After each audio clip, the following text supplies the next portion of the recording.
मराठी लघुलेखन 100 शब्द प्रति minute. 5 second. Start.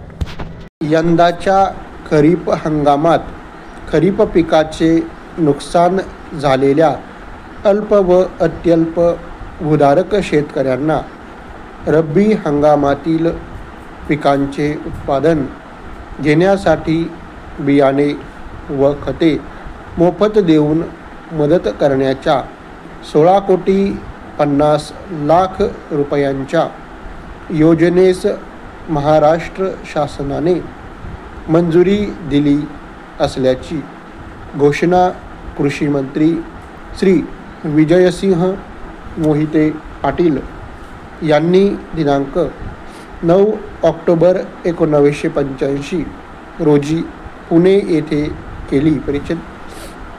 Pune जिल्हा नियोजन व विकास मंडळाच्या बैठकीत खासदार, आमदार मंडळाचे सदस्य व अधिकाऱ्यांबरोबर टंचाई सदृश्य परिस्थितीला तोंड देण्यासाठी कृषी विभागाने घेतलेल्या निर्णयाची माहिती देताना श्री मोहिते पाटील बोलत होते. परिच्छेद.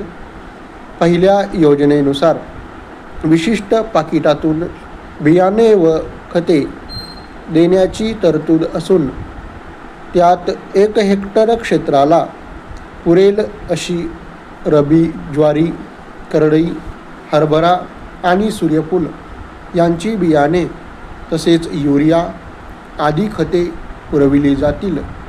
या प्रत्येक पाकिटाची किंमत प्रति हेक्टरी 165 रुपये इतकी मर्यादित असेल, असेही श्री मोहिते पाटील म्हणाले. महाराष्ट्र राज्यातील 6,071 खेड्यांतून ही योजना तातडीने अंमलात आणली जाणार असून त्यात पुणे जिल्ह्यातील 501 गावांचा समावेश आहे.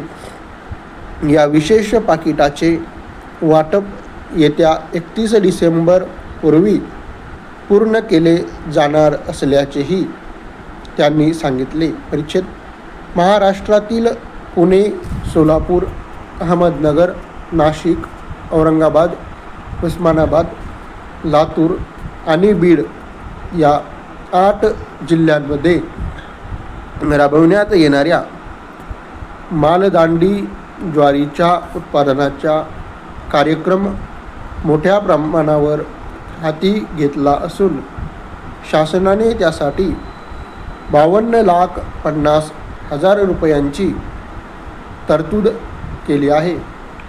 या योजनेत निवड झालेल्या अल्प व अत्यल्प भूधारक किंवा मोठ्या शेतकऱ्यांना एकरी 50 किलोप्रमाणे सुमारे 105 कोटी रुपये किमतीचे युरिया खत मोफत पुरविले जाणार आहे. परिचित.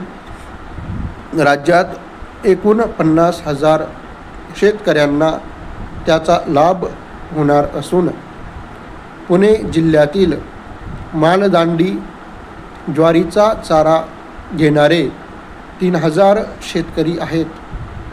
त्यासाठी 3,15,000 रुपये तरतुदीचा वरील रकमे समावेश आहे, असेही श्री मोहिते पाटील यांनी त्यावेळी सांगितले.